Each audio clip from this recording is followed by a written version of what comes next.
말하기 어려운 성범죄 피해.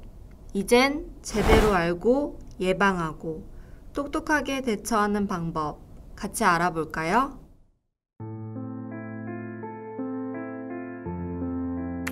우리 법에서는 성폭력이란 행위자를 처벌할 수 있는 강간, 강제추행 등의 범죄 행위를 말합니다. 쉽게 말해 상대방의 허락 없이 성적 굴욕감을 주는 모든 성 관련 행위를 말하며 다른 사람의 성적 자기결정권을 해치는 모든 행위를 말합니다. 성적 자기결정권은 자신의 성행위에 대해 스스로 결정할 수 있는 자유이며 원하지 않는 성행위를 하지 않을 권리를 말합니다. 우리나라 헌법에서 이 권리를 보장하고 있습니다. 성폭력 범죄 유형에 대해 알아볼까요? 폭행 또는 협박으로 사람을 강간, 상대방의 신체를 만져 성적 수치심을 주는 강제추행, 몰래 남의 몸을 찍는 카메라 등을 이용한 촬영 행위와 통신 매체를 이용하여 음란한 영상이나 문자 등을 전송하는 행위를 처벌하고 있습니다.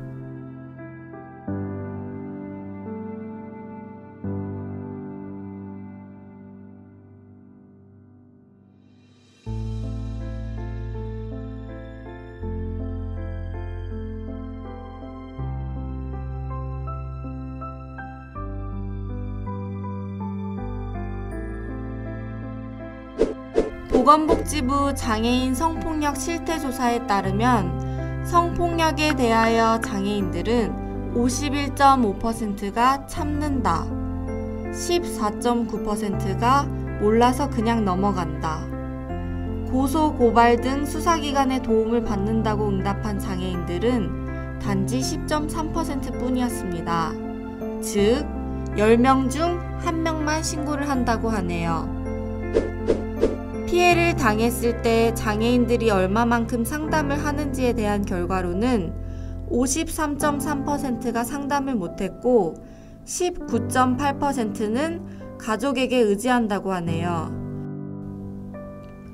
그리고 26.9%는 아예 상담도 하지 못하고 속으로만 삼킨다는 안타까운 결과를 볼 수 있었습니다.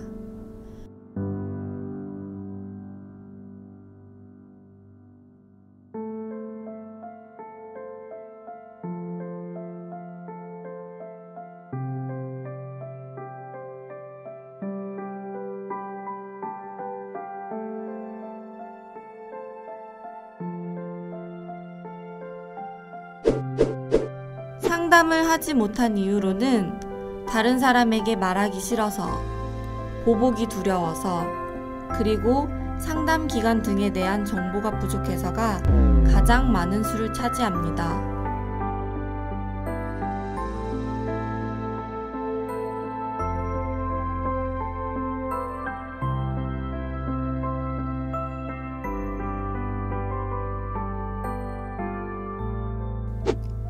그렇다면 함께 성범죄 예방법에 대해 알아볼까요? 요즘 휴대폰 다 가지고 계시죠? 여러분이 가지고 있는 휴대폰에 112 단축 번호를 설정해 주세요.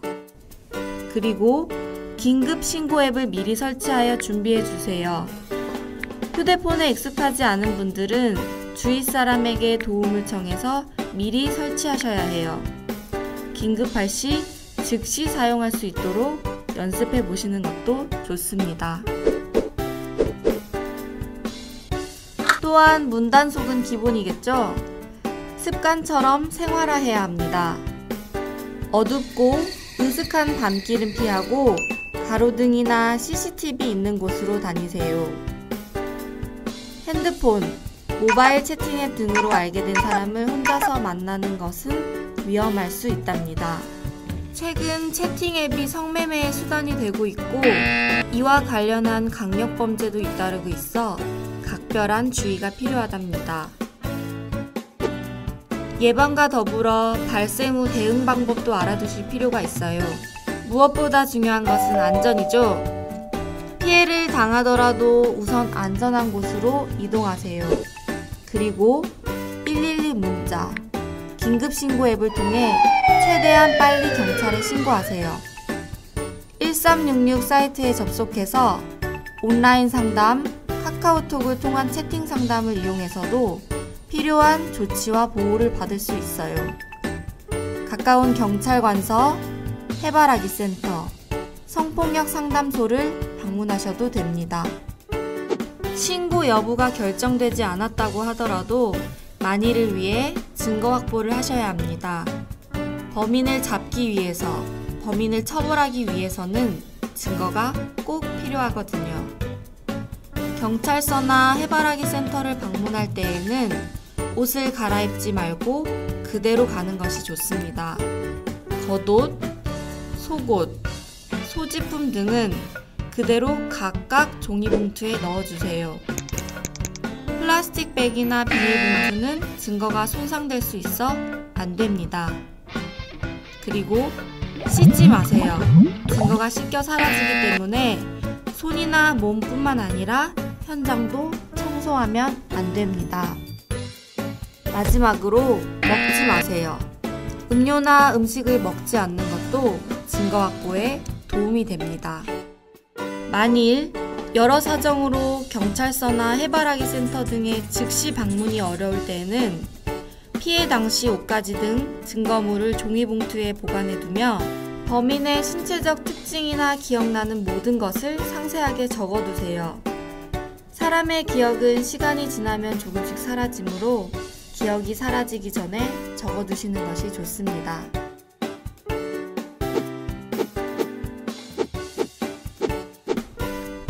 초기 접수. 대화에 어려움이 있어 피해 신고를 망설였나요? 경찰에서는 통역사를 지원하여 피해 내용을 정확하게 접수합니다. 이뿐 아니라 상담 내용 모두 비밀을 보장해드리고 동성 경찰관이 상담 또는 입회하니 걱정하지 않으셔도 됩니다. 상담 지원. 피해자 지원도 중요하겠죠? 겉으로 드러난 상처가 없더라도 정신적 충격을 받은 상태이므로 심리 상담도 지원하니 요청하세요. 성폭력 상담소 등에 연계하여 지원하고 있으며 피해를 입은 사람뿐만 아니라 그 가족들도 상담받을 수 있습니다. 수사 지원. 생각만 해도 끔찍한 경험, 되풀이하여 진술하지 않으셔도 됩니다. 외부와 차단된 조사실에서 진술을 녹화하여 증거자료로 활용할 수 있기 때문에 수사, 재판 시 불필요한 반복 조사를 받지 않으실 수 있어요. 혼자 조사받기 두려우세요? 수사기관에서의 조사나 법정에서의 증인신문에 가족, 상담원, 친구 등 가장 편한 사람과 함께 할 수 있습니다. 의료 지원. 성폭력으로 다치거나 여러 가지 검사를 해야 하는 경우도 있죠. 지역별로 성폭력 전담 의료기관이 지정되어 있어 임신, 성병 검사 및 성폭력 피해 치료, 정신치료, 증거물 채취 등 의료 지원을 하고 있습니다.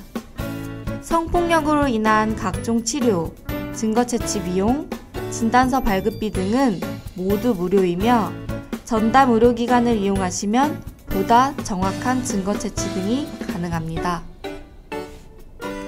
법률 지원.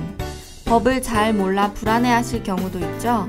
걱정하지 않으셔도 됩니다. 국가에서 무료로 지정해주는 국선 변호인을 요청하여 수사 재판 과정 동행하고 법률 지원도 해주고 있습니다. 경제적으로 어렵거나 법을 잘 몰라 보호를 충분히 받지 못하는 경우 대한법률구조공단에 연계하여 법률 상담과 무료로 소송을 대신해주는 법률 서비스도 지원하고 있습니다. 이뿐만이 아닙니다. 우리 경찰에서는 찾아가는 성폭력 예방 교육도 하고 있고 행위자가 집이나 직장을 알고 있어 불안한 경우 피해자에게 보호시설을 지원하며 일정 기간 숙식도 제공하고 있고 신변 보호를 요청하면 경찰에서 신변 보호를 위한 다양한 조치도 하고 있습니다. 시, 구청, 여성단체 등 성폭력 피해자 보호 지원 기관이나 단체들이 있는데요. 이들은 협의체를 구성하여 정기적으로 회의를 개최하고 피해자를 위한 실질적 지원 방안을 마련하고 있습니다.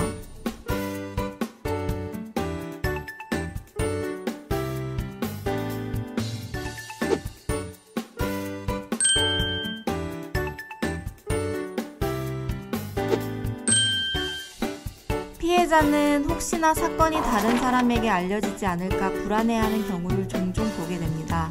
하지만 걱정하지 않으셔도 됩니다. 수사 서류 작성할 때 이름은 가명만 적고 그 외에 본인을 알 만한 사항은 기록하지 않습니다. 또한 남편, 부모님 등 가족에게도 본인이 비밀로 해달라고 하면 알려주지 않습니다.